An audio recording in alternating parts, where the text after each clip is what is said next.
I'm going to talk about the risks of technology in business. Right? This is the culmination of a series of lectures I've been doing over the past year, where I've been talking about how technology is changing the world of business. We've covered DeFi, we've covered blockchains, we've covered big data, we've covered AI. Now we're trying to bring them all together to talk about what are the risks of technology. So let me start by summarizing some of the things we already talked about. Right? So how does technology help the world of business? The basic idea is it helps us analyze information. Right? Now, there are several ways in which it allows us to do that.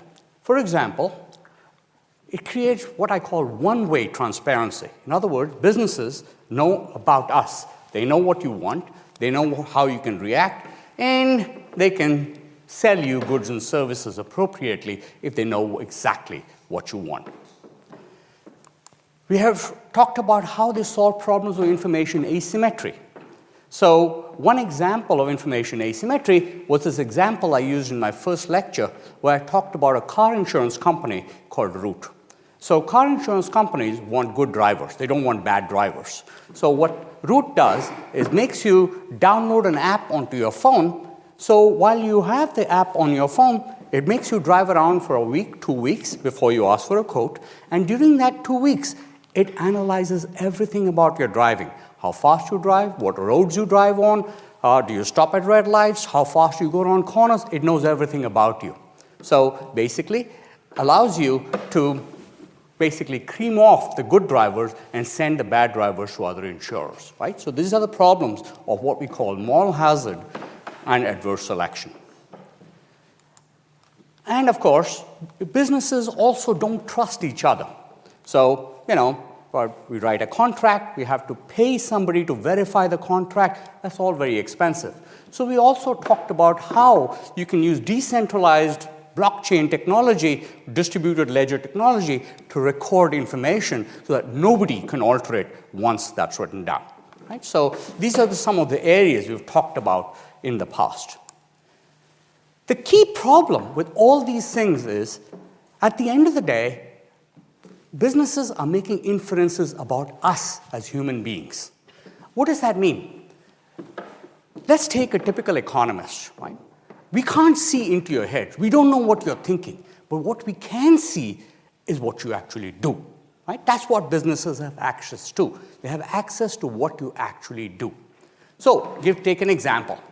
If an economist offers you an apple or a banana at the same price, and you pick the banana, what would the economist infer? The obvious answer is, well, you like bananas better than apples, right? Same price, everything is the same, that's why you do it. But what if that's wrong? For example, maybe you actually prefer apples to bananas, not bananas to apples, but simultaneously you prefer organic to regular, and you prefer ripe to green. And what I'm actually offering you is not an apple or a banana. That's what I think I'm offering you.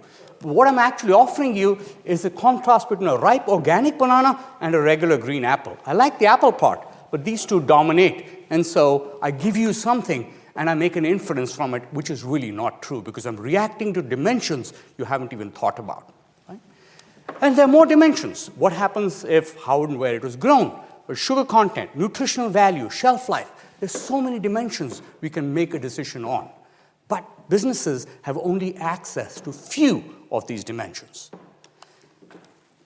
What that means is, sometimes one answer might be, okay, we just get more information about all these dimensions that you're making a decision on. But the problem is, we ourselves don't know the dimensions on which we're making a decision. Except for visual information, we are terrible at processing huge amounts of information.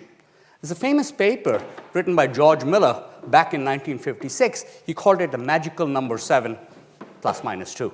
That is the number of things you can actually detect as human beings. For example, the number of tastes, the number of tones, the number of colors you can perceive. 7 is almost an upper limit on everything.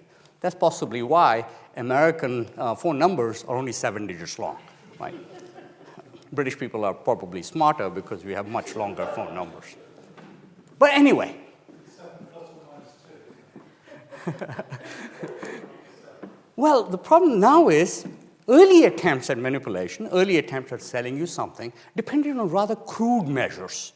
Right? They weren't very sophisticated because you had no idea what people were thinking. So, as an example, in China, the number 4 is considered very unlucky, right? Because it kind of rhymes with a homonym for death. Similarly, the number 8, ba, rhymes with fa, which is a synonym for a homonym for good luck, prosperity, and so on. Number 250 sounds like you're an idiot, so you never call someone a number 250 in China. But how do companies manipulate you? Well, you never go public at the price of 4.44 yuan. That's very, very unlucky. You go public at 8.88, even though 2 shares of 4.44 is 1 share of 8.88. It's the same thing, but you would never do one versus the other. But there are other attempts. This is China, but there are lots of attempts like this outside China as well. I mean, we see this everywhere. For example, this is a $250 hamburger sold in New York. And you might think, why would anybody pay $250 for a hamburger? Well, it is covered with gold leaf. It does have black truffles. All that's fine, but still $250? Well, one possibility is next to the $250 hamburger, the $90 steak is actually cheap. So people will say, whoa, $250 hamburger? No, I'll buy the steak. Right? It's very, very cheap. One of my favorite examples of making things look cheap was this man, Steve Jobs, one of the ultimate marketers in the world. Think of what happened when he came out with the iPad. I mean, think of the iPad. The iPad is not an obvious success, right? It's too big to be used as a phone. You can't hold the whole iPad up to your ear. It's terrible as a typing device. You're typing on glass, it hurts your fingers. Right? What is the purpose of an iPad?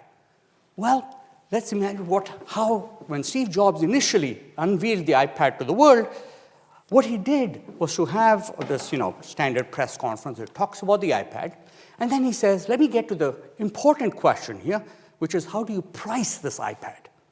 So he says, well, I went to my engineers and I asked them, how much should I price the iPad at? And they said $1,000 because the amount of effort they put into the iPad.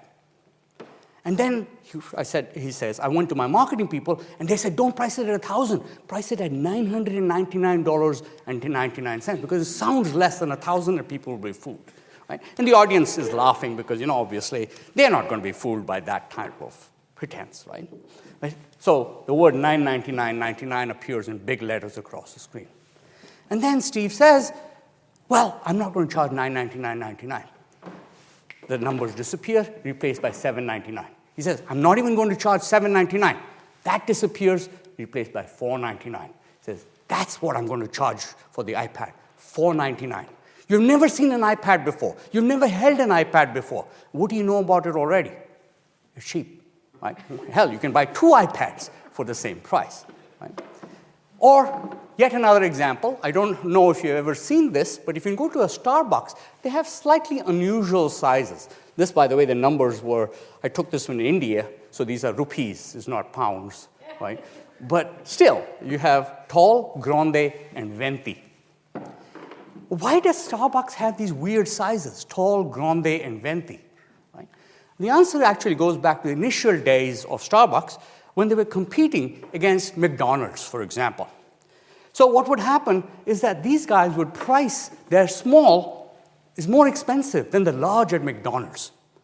Of course, they would justify it by saying, McDonald's filter coffee, just opening a can and then giving it to you. We have single roast blends served by a trained barista, would make pretty patterns on the top. You have to pay more. And people would say, come on, coffee is coffee, not a big deal, right?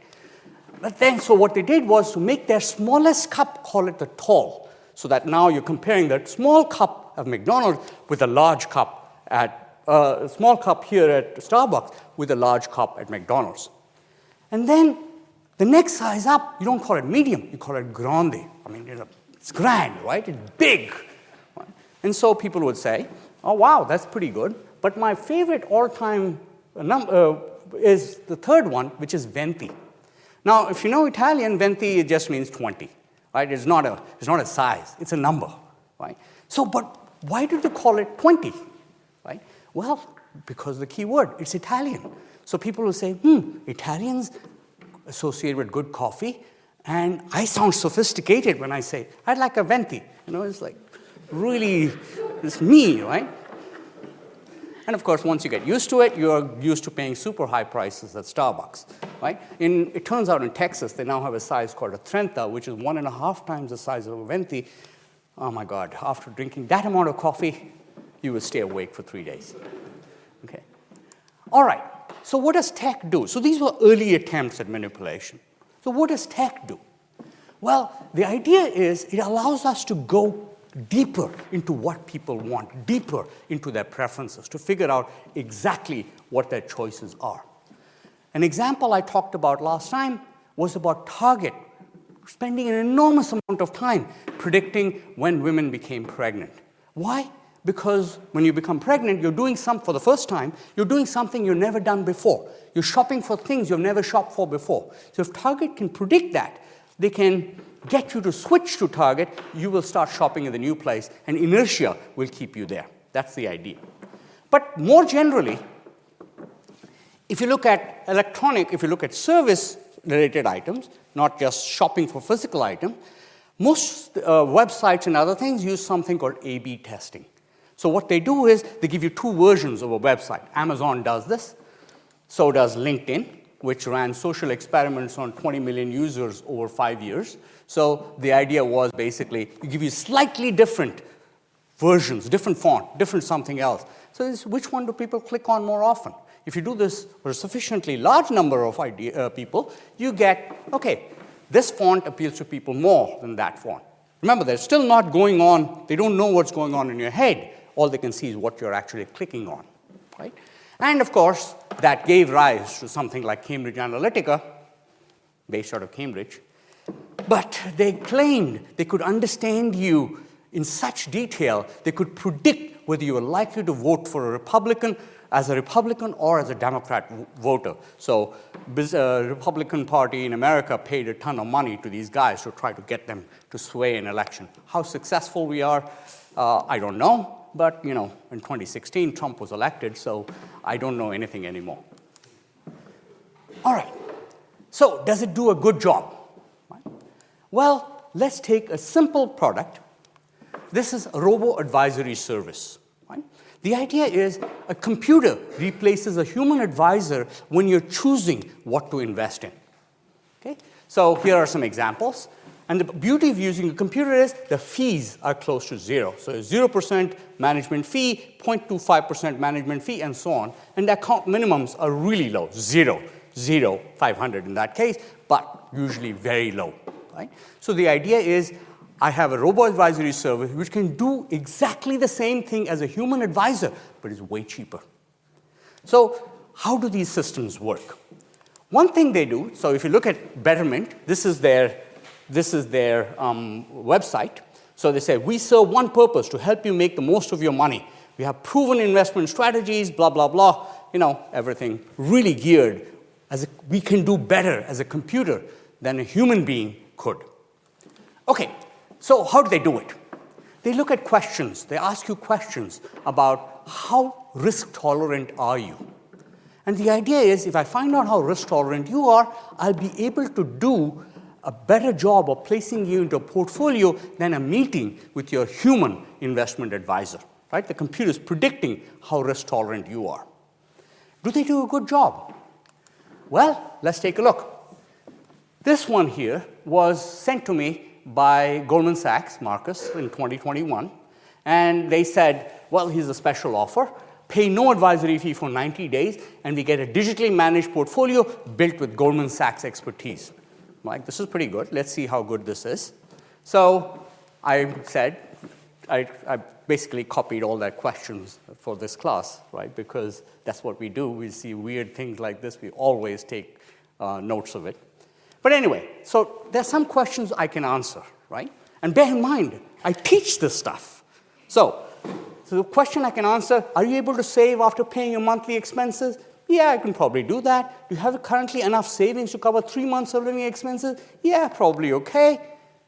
But then you start coming with that. How long do you plan to invest your money in this account? I'm like, I don't know. Could be 1 year, could be 5 years. How am I supposed to know what this answer is, right? Things change, plans change. Or even better, how much market loss are you able to afford in a given year? Your ability to afford risk affects how aggressive your portfolio is. I don't know, right? I mean, I have been through 2008, so I should have some idea. But many of us, especially people who have never invested before 2008, have never been through a market downturn. How do you know what you're willing to do, right? So the questions asked here for this robo-advisory service are pretty rudimentary, as are the portfolios they put you into. So this is Goldman Sachs Core, that's Goldman Sachs Impact Portfolio, and their Smart Beta Portfolio. They sound really good. But what is it about the portfolio? I basically answered the questions in a way so it would recommend each of the 3 different portfolios to me 3 different times. And what did it give me? Well, here's my 60-40 core portfolio, stocks and bonds, right? 60% stocks, 40% bonds. And let's take a look at some of them. Vanguard Value ETF, their Real Estate Investment Trust ETF, the Global Real Estate ETF, and a whole bunch of bonds, okay? What about the impact portfolio? They've got a bunch of ESG stuff over there, but they also have the Real Estate Investment Trust, they have the Global US Real Estate, and they have the same bonds over there, okay? What about the Smart Beta one? Well, they have the Vanguard REIT ETF, they have the Global Real Estate, and they have the same bonds over there. I mean, at the end of the day, seriously, I mean, these are pretty much the same things I would have got, across the board. They're just giving me a couple of extra things to make me think I'm doing something different. So I wasn't terribly impressed by their robo-advising capacity to tell how much my risk tolerance was. Okay? I don't know what my own risk tolerance is. How will they know? Okay. Now, maybe there are other things about tech. Maybe it does better at not discriminating. Examples? There's a paper by Marianne Bertrand and Senthil Molainathan who did an experiment back in 2004 where they mailed identical resumes to employers in Boston and Chicago. Right? Resumes were the same. These are job-wanted ads, except one group of resumes had the word white-sounding names like Emily or Greg. The other one had African-American names like Lakeisha or Jamal. Turns out, of course, that these guys got a much higher callback rate than those people over there. Right? The same thing was done later by Edelman, Luca, and Swirsky, who did this with Airbnb. So when Airbnb had places, they would request a room, and if they had, again, a black-sounding name, you wouldn't get a room. They'd say, sorry, that place is taken. If you're a white-sounding name, you're much more likely to get a room. These are examples of human discrimination. And maybe tech is better at avoiding that. So here's a story of a woman who was never able to get a loan, but she applied for an automatic loan, which completely, gave her the loan because she had all the characteristics, except she happened to be black. So she wasn't getting a loan through a human loan officer, but maybe a computer can do better. All right, maybe it helps you learn about yourself. So this was a journalist at The Guardian who basically says TikTok detected her ADHD. For everybody, for 23 years, no one had been able to do it. She found out from TikTok, based on what she was watching.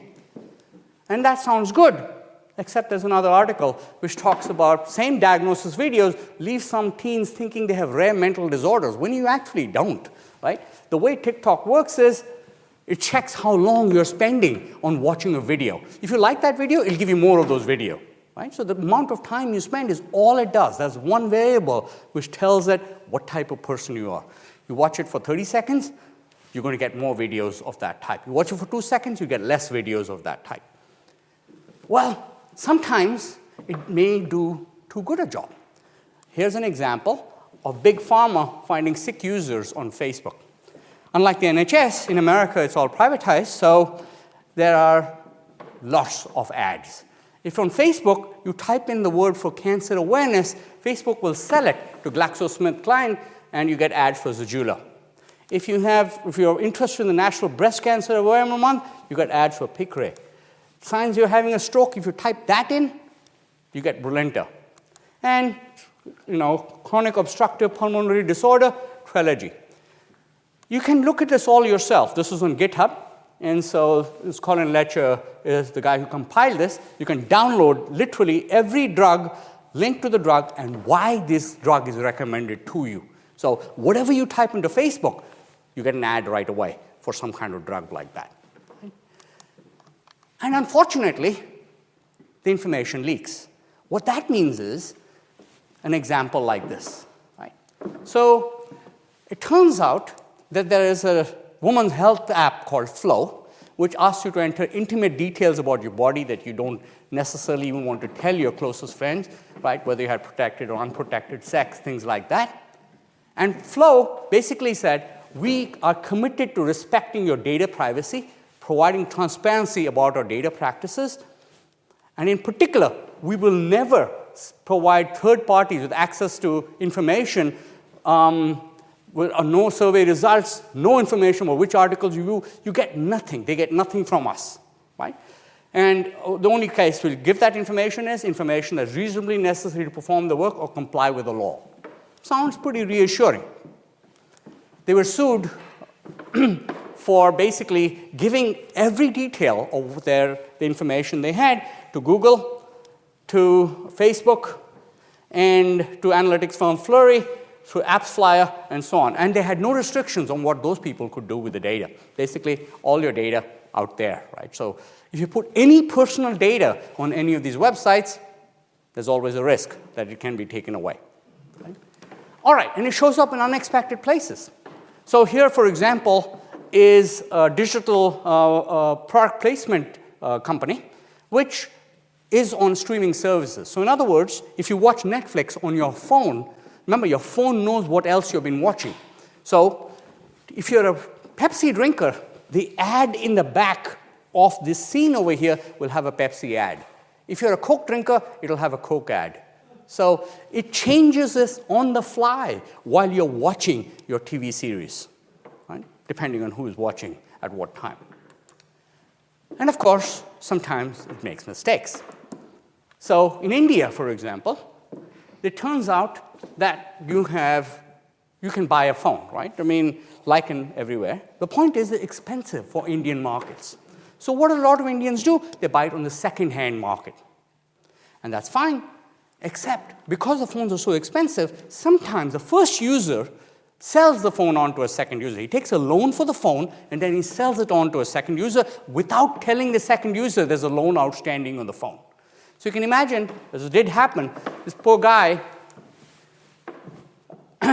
called Roshan Zamir basically suddenly gets, in the middle of the day, a text message on his phone saying, your mobile is locked, you haven't paid up your loan. It's not his loan. It was a loan from the previous user, but his phone is locked anyway. But these guys do an interesting approach. First, they send you audiovisual prompts in regional languages as reminders. If you miss that first repayment, it changes the wallpaper on your cell phone.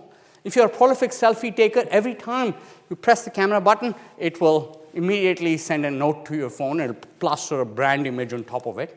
If you continue to default, you block Facebook or Instagram, and eventually basically make your phone into a brick. Right? And so there's no way to appeal against this. It's like, no, it's not my phone. I bought this phone from somebody else. Nothing, right? Once the app starts, there's literally no way you can do it except pay the loan. All right, so why do these things make mistakes? Well, the first problem is that the stuff we do in the lab when we test these kind of models is not the same as real-world information. The most beautiful example is that of COVID. It turns out, over the period of time when we went through COVID, hundreds of AI tools were built to catch COVID. Not one of them helped. Why not? Why did these things not work? Well, let's take some examples. The training data set consists of people who've got COVID and people who don't have COVID. And who are the people who don't have COVID? Well, children were less likely to catch COVID than adults. So people would feed in scans of children, feed in scans of adults. And so the AI system learned to distinguish a child scan from an adult scan, not whether they actually had COVID or not. Or, take another example, if you were very seriously ill, you most likely, the photo of the scan would be taken when you were lying down as opposed to when you're standing up. So the AI system will say that you're seriously ill based on the fact that you're standing up or lying down. Right? I mean, really, it's not catching any disease, but you have no way of knowing this because it's a black box. All those things going on inside the system is nobody knows this. Or take a third example. There was a hospital, which lots of hospitals were using different fonts for, when they enter words into their forms. And of course, if your hospital has a particular distinctive font and a number of COVID deaths or whatever, it would just say, oh, with that font, the guy must have COVID.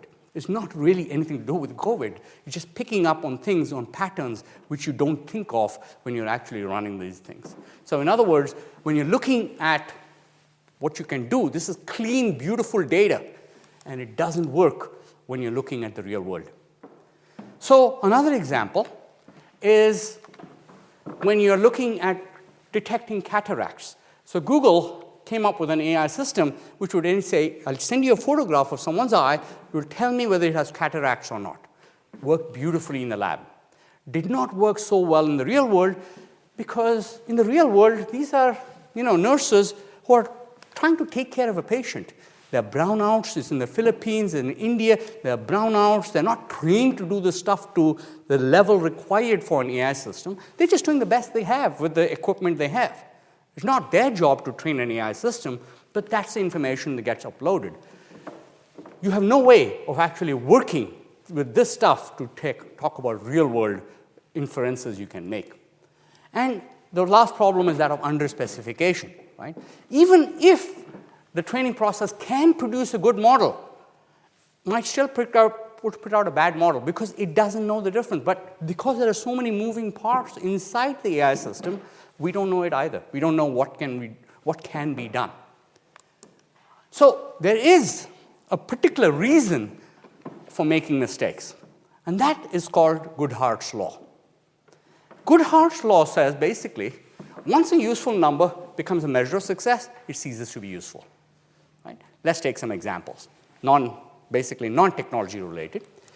So textile factories were required to produce quantities of fabric that were specified by length. So the looms were altered to make long, narrow strips of cloth. You get more money that way. Right? Or Uzbek cotton pickers were judged on the weight of their harvest, so they would soak the cotton in water to make it heavier. Right? Or America's first transcontinental railroad was built. Engine companies were paid for a mile of track. So what you do is make the railroad go in much longer loops instead of just running a straight line. You get paid more. Or here in the UK, we had the NHS 2005 reform, where if you remember, some of you will remember this, that the doctors were required to see everyone within 48 hours. Anyone remember that? Right? So what happened? Did it work? Not really, right? One of the reasons it didn't work is if the doctor couldn't see you in 48 hours, what would they do? They would simply not take your call. You had to call between 8 and 8:15 in the morning. I mean, you still have to do that at times, right? Pick up the phone. Go ahead. Oh, sorry, we're booked out, right? Anyone had that experience? I know I have, right?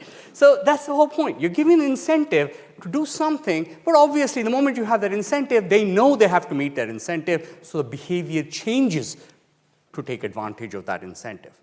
Let's apply this to technology. So the key problem here is you can't actually ask these systems to do something. They don't understand English. They understand numbers. So you have to give them numbers. So let's take a simple example first, which was an algorithm to land a plane on an aircraft carrier. Okay? So what was the system supposed to do? It was rewarded for the number of times the plane would land safely on an aircraft carrier. Not in real life. This was in a simulation. They hadn't trusted the algorithm enough to let it land a real plane on an aircraft carrier. But what the system figured out was that the counter for measuring the amount of force with which you put down, you want to put down as little force as possible, right, so that the plane doesn't crash. So it only had 3 digits, so 000 to up to 999. The system figured out that if you really slam the plane down on the deck really hard, it overwhelms the counter. It goes to over 1,000, and when it goes to 1,000, the 1 is dropped off and it goes back to 000. So basically, the simulation was destroying every plane it saw. But it's a perfect success because according to the system, It was always landing smoothly and beautifully, right? Okay.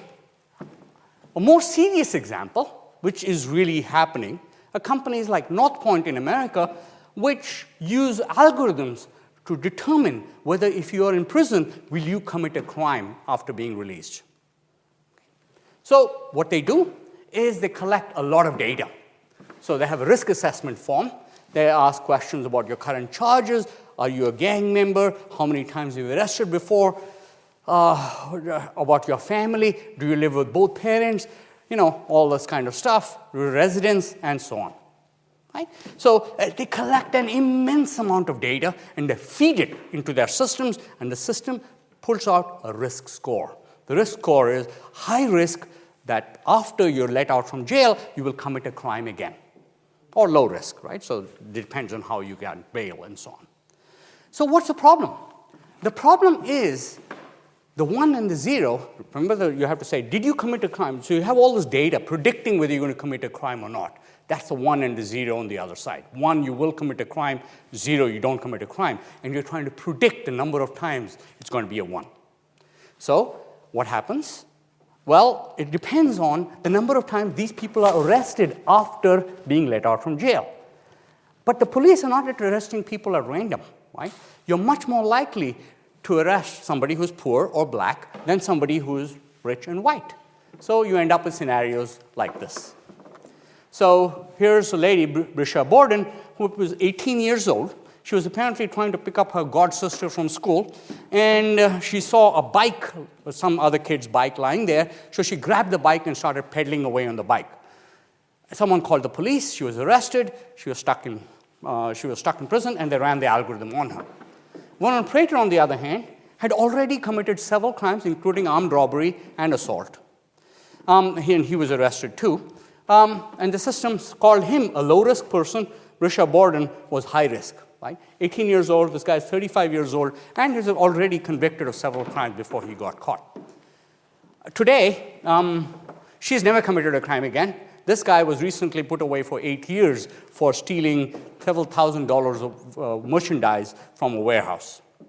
The key problem is essentially, if you look at the algorithm predicts that the black defendant score. It doesn't matter who you are. If you're black, the risk score is pretty constant. For a white person, it drops dramatically. So you have these examples of prejudice built into the systems based on the way the data is collected. Right? If you're going to sample a group of people more frequently than another group of people, the data is going to be biased. The system will also be biased. And so what happens if you're labeled higher risk but didn't reoffend? White, 23%, African American, 45%. The same thing, labeled low risk, but did reoffend, 48% versus 28%. But anyway, the fact that we have to communicate in numbers means that we have to generate the numbers, right? So how do we generate numbers on people? Well, there are lots of examples, right? So in America and in the UK, we have credit scores that keep track of how much we are borrowing, how much we are spending. So the credit score is about that. But it's not just that. It's everywhere. Posts on Facebook, number of likes you have, right? Teachers. In America, there's a website called ratemyprofessor.com, so where people rate their professors, right? You can look up any professor you want in America. Authors have Amazon scores. Airbnb hosts and guests have cleanliness scores. TaskRabbit, Deliveroo, Uber drivers, they all have ratings. Have any of you ever given your Uber driver a bad rating? Some of you have. Okay, but most of us have. I have never given my Uber driver a bad rating.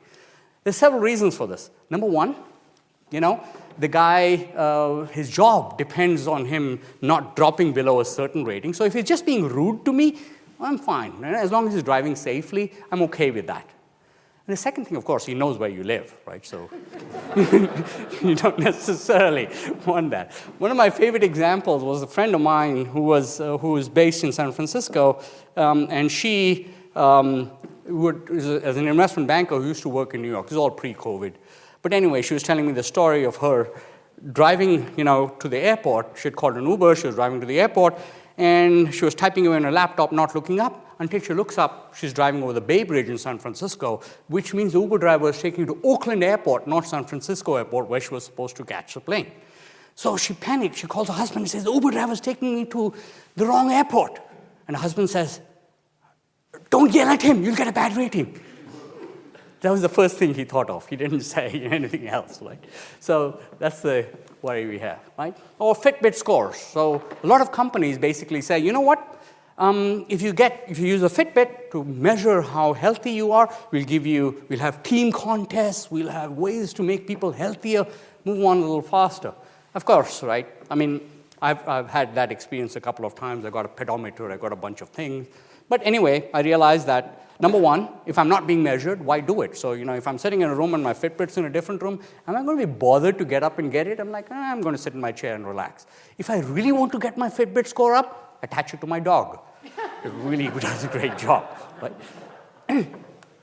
There's a company called People, which basically allowed you to rate everybody, anyone you interact with. So you can rate them on a score of 1 to 5, right? I don't think it's around today. There are even cases when you can rate your bowel movements online. I mean, seriously. I'm not going to talk about that.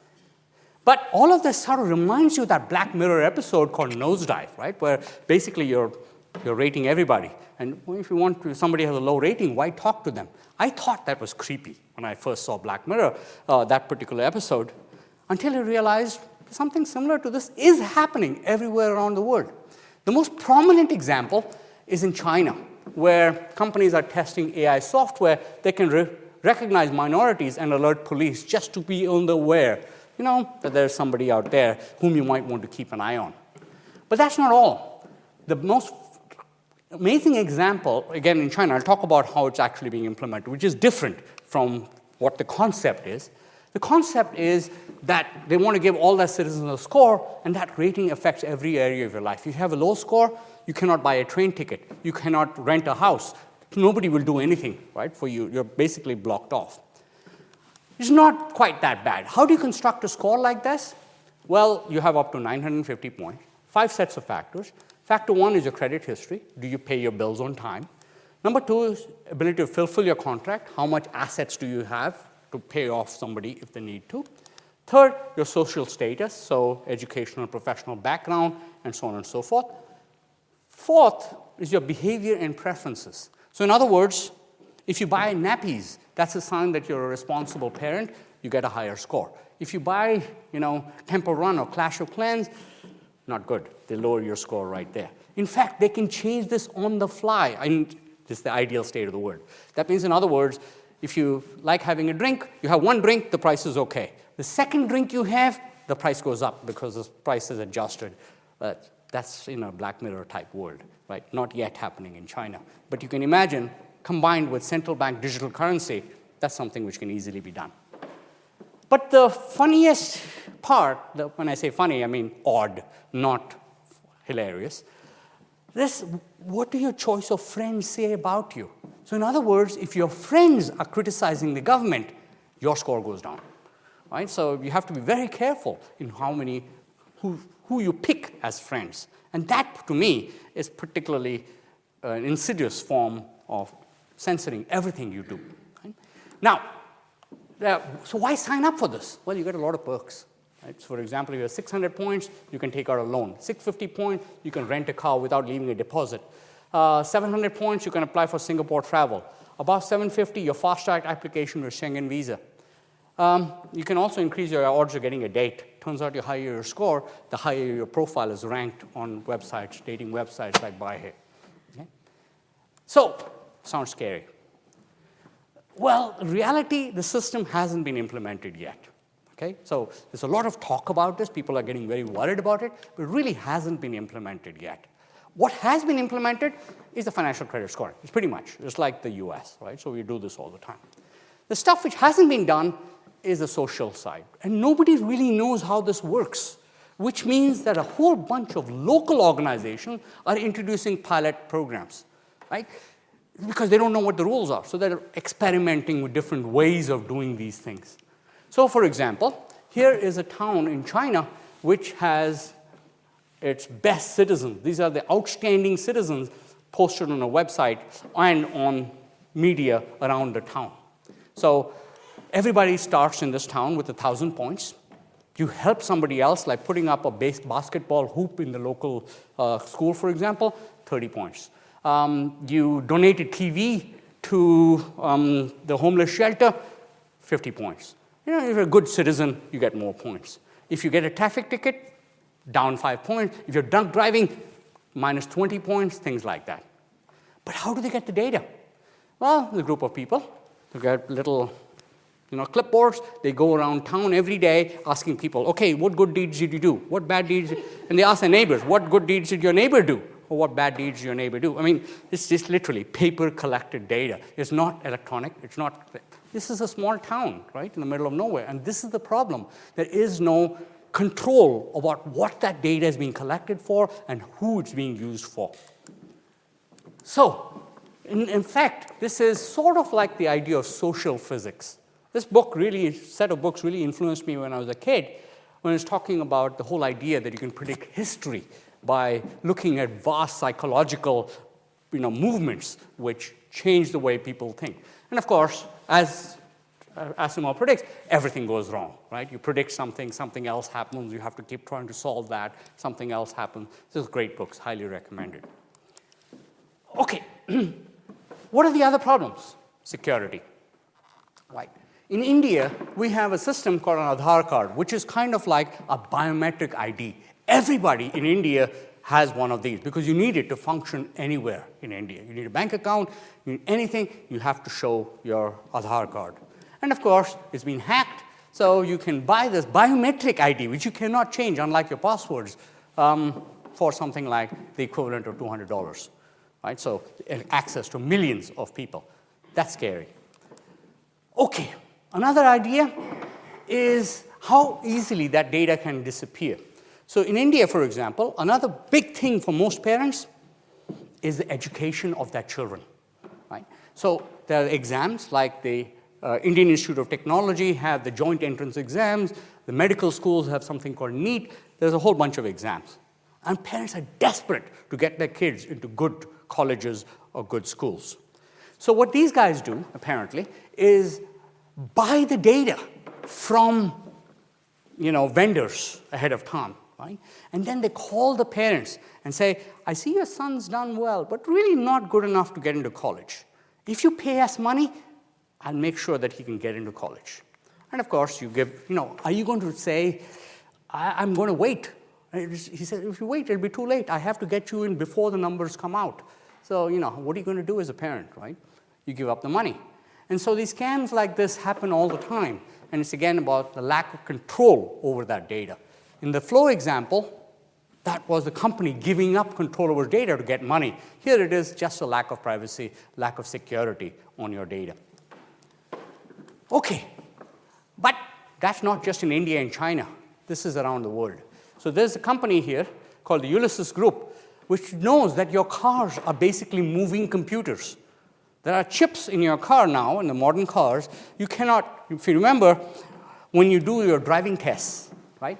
There's a handbook, and that handbook says, how do you change the oil in your engine, or how do you do this, or how do you do that? And I'm like, I don't know. I have no clue. You can't even touch, you can't even open the engine these days because it's all connected to a computer.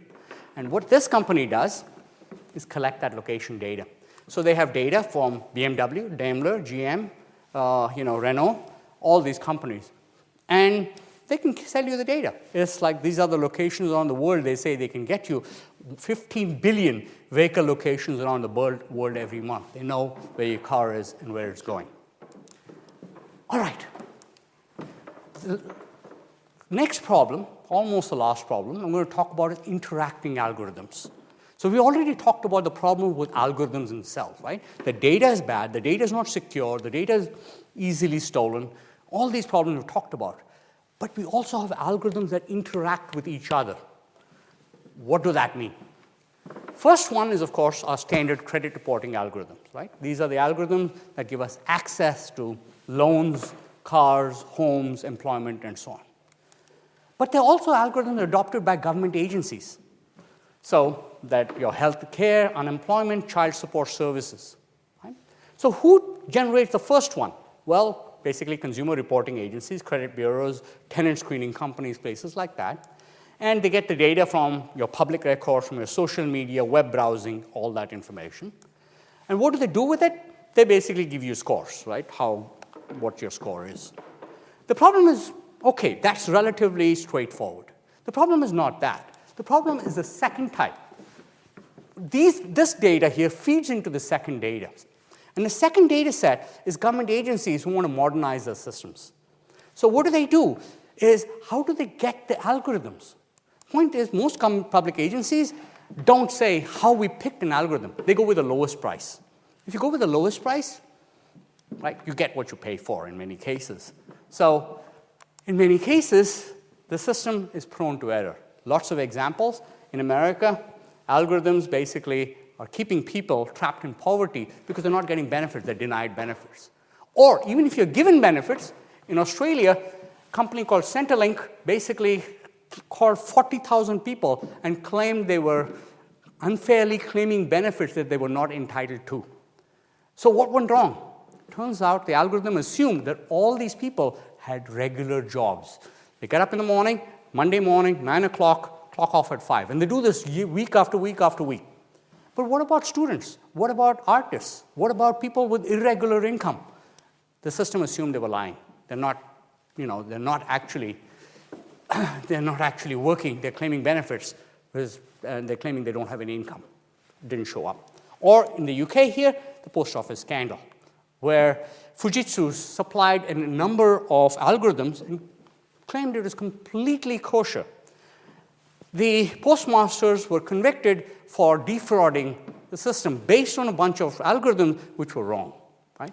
The cases were fought for several years, but finally their convictions, many of them convictions were squashed. But it's too late for a whole bunch of people who had to give up their jobs. Okay, that's the first type of algorithm. The second type of algorithm is an information algorithm. So what are the information algorithms? Things, well, Facebook, LinkedIn, TikTok, Twitter. Right? So when you watch something, even if you or your partner have exactly the same friends, the same likes, the same dislikes, the fact that you choose to watch something where your partner doesn't choose to watch that something will lead you in a completely different direction on items recommended to you on Facebook or Twitter or TikTok or LinkedIn. So you end up with completely different profiles, even though you're basically living with each other and you have the same friends. So what happens? These guys are saying, okay, you need to worry about this, buy this. And that feeds back into this. It's a little bit of a mess when you're talking about algorithms interacting with each other because nobody knows what the input of one and how it's being used with the other. Okay, last problem, misuse of data. So a lot of us have things like Alexa. Anybody? Yeah, a few hands up here. So one of the things which you're always worried about is Alexa listening to you, right? When it's not supposed to be listening to you, but is it? Well, it turns out Victor Collins, who was found floating dead in a hot tub of his friend, Andrew Bates, well, the prosecutor said, I want all the Alexa recordings to make sure that I could figure out whether this guy was, actually had murdered his friend. Well, they didn't find anything, but the point is, you're never sure whether the data is being collected on you without your knowledge. Or the data is being used without you even imagining why it's being used. One example is Uber, who did something called the rides of glory. We would say, what the hell is a ride of glory? Well, Uber, remember, knows everything about you. You get into Uber, it knows where you're being picked up, it knows where you live because you get picked up there on a regular basis, it knows where you're dropped off, everything. So they classified, this was the Uber blog, they actually were very proud of it. They're saying, they talk about rides of glory. What is the ride of glory? Its definition is someone who takes a ride between 10 p.m. and 4 a.m. on a Friday night or a Saturday night to a place that's not their home.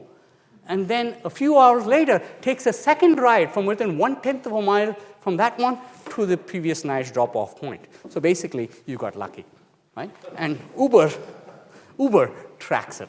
So here is, for example, San Francisco. The hottest areas are the ones with most rides of glory at that time.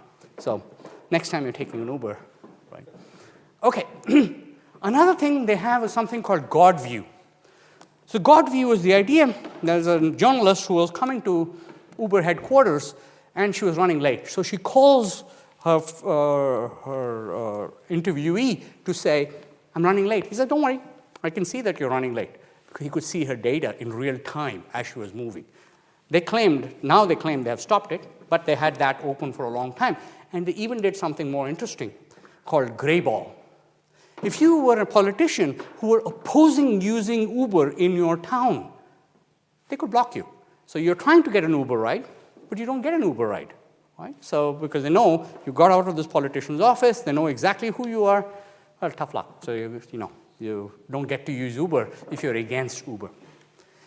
So these are some of the ways in which we've talked about how technology can be misused, right? I mean, the major problem with technology is it's very easy to let someone else make the decisions for us. This is an algorithm, right?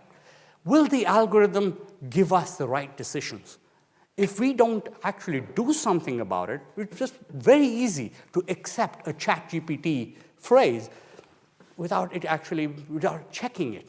I got an email last week from some PhD student who said, Dear Professor Rao, I was trying to generate a list of references for my paper, which is on interest rates and mergers and acquisitions, and I note that you have one of the world's most heavily cited papers in this area. Unfortunately, I've not been able to find it, even though I've looked everywhere. So have you published it in a different name or whatever? What advice can you give me? I said, my first piece of advice to you is don't use ChatGPT because I never wrote that paper. Right? So all the papers that had come up were completely fake. But that's our problem, right? When technology says this is the outcome, some cases they have serious consequences. You're putting someone's future at risk by saying, okay, you know what, the algorithm predicts you're going to commit a crime before you commit a crime. That's like out of the Minority Report, right? A pre-crime. Is that really true? I mean, so the worry we have is not so much that systems like technology will destroy the world, is that human beings trust technology so much that we let them destroy the world, sort of because we're lazy. Okay? So let's stop here. Right? This is the final of my 6 lectures this year. I come back in the fall, and I'm going to talk about something which is a little more narrowly focused, which is on the big ideas of finance. So I'm going to focus on finance, and we'll talk about the ideas in finance which have won Nobel Prizes. So why were these ideas important? Why did they win Nobel Prizes? What do they tell us about finance? That's what I'll be talking about next year. And the good news is there are only 6 ideas in finance that have won Nobel Prizes, and that fits in perfectly with the 6 lectures at the Gresham. Okay, thank you. Are you a believer in Web3 in terms of what it could mean with how companies, organizations use data? Do you think it's going to make a difference in the profit margin, I guess, or just not? Right, Web 3.0. Do you know much about Web 3.0, and will it make a difference? Well, there's been multiple levels of this. I think Web 3.0 is more closely related to the idea that you have smart contracts and independent programs coming in there. We dealt with some of that in the lecture on DeFi. Right? The major problem with Web 3.0 is that it has not fulfilled its potential, I think. It's sort of a work in progress, but I don't think it's got to the state when you can say, I'm going to rely on those kind of technologies also to do anything. At the end of the day, the inertia keeping our regular systems is so powerful. It needs something dramatic to get it past that. And as one example of something which really leapfrogged that is ChatGPT and AI systems, which within 1 month of release signed up 100 million users. But Web 3.0, the best systems have not managed to get anywhere near that traction because the existing systems are good enough, well, sort of good enough, So, use credit cards instead of trying to figure out, blockchains or dead ledger technology. They're okay enough that we don't shift. Right? And that's the issue. But I don't know how it's going to change in the future. Right? A lot of Web 3.0 also worked in a low interest rate environment. And the world has completely changed in the last 2 years. So the amount of cash being thrown at these kind of technologies has dropped dramatically because people now have other alternatives, right? In the days when the interest rate was 0, I could say, I can take a punt on all this because it's costing me nothing. This gentleman here, yeah. Obviously, we're producing a lot of data and information, and a lot of people suffer from data overload at the moment. So I feel like there is like a filtering process for, if you understand structured data, you could see things. If the data is raw, you can't see anything. Is technology going to solve this issue one day to become easier for all of us? Because it feels like the world is divided in terms of the ones who can see things in data and the ones who don't actually understand anything in what they're looking at. Thank you. I think that's a very, very good question.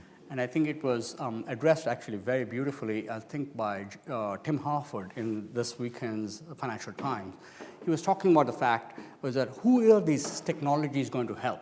Are they going to help the Homer Simpsons of the world, or are they going to help, the ones who are really smart get even ahead of everybody else, right?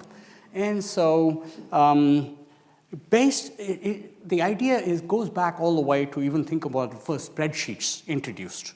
Right? When the spreadsheets were introduced, before that, we had a lot of people who were pretty much, doing everything by hand. But now you can do the same thing in a spreadsheet way, way faster. Right? Initially, it was used by a lot of people to improve their productivity.